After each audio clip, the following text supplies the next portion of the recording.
Ameriškimi volitvami. Zapiranje termoelektrarne Šoštanj bi bilo lahko dražje od njene zgraditve. Državna pomoč ob prenehanju njenega obratovanja bi v najdražjem primeru lahko presegla 2 milijardi evrov. Obema.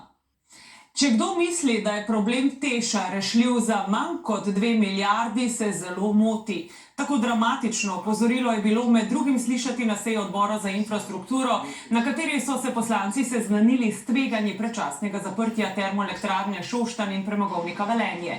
Sejo so sklicali potem, ko je minister opozoril, da Tešu brez ukrepanja države prihodnje leto grozi stečaj. Dejan Župič.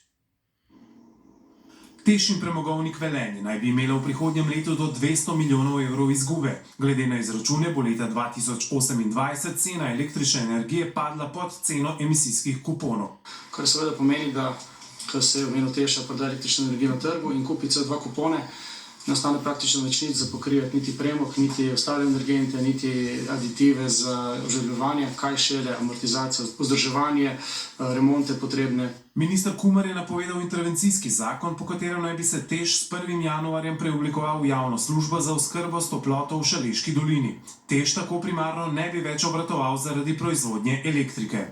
Če želimo imeti nemoteno ogrevanje za ljudi in tudi gospodarske subjekte, in če želimo, da zaposleni v premogovniku in Teš ne izgubijo zaposlitev, potem verjamem, da boste prepoznali, da je interventni zakon del rešitve in ne del problema. Če kdo misli, da je ta problem rešljiv za manj kot za 2 milijarde, pa se zelo skromen, samot.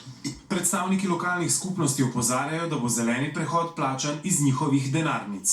Za komplet zeleno preobrazbo potrebujemo vsako leto 150 milijonov evrov pomoči za toplotno ogrevanje. Med poslansko razpravo je bilo slišati ocene, da bo prehod nedvomno drag, a da so lahko podnebne posledice neukrepanja še dražje. Koliko pa nas pravzaprav stane vse skupaj, tudi prebivalce Šaleške doline, kadar smo pod vodo? V opoziciji so bili kritični predvsem do dejstva, da je bila seja seznanitvene narave in da poslanci niso razpravljali o sklepih.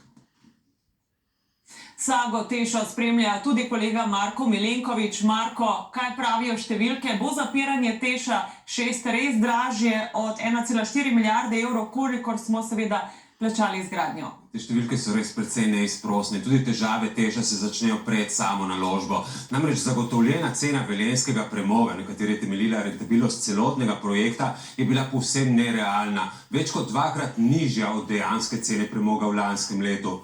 Ko temu prištejemo še cene emisijskih kuponov in nekatere druge stroške, je cena proizvodnje elektrike v Tešu preprosto višja od tržne cene, po kateri lahko to električno energijo prodamo na borzi.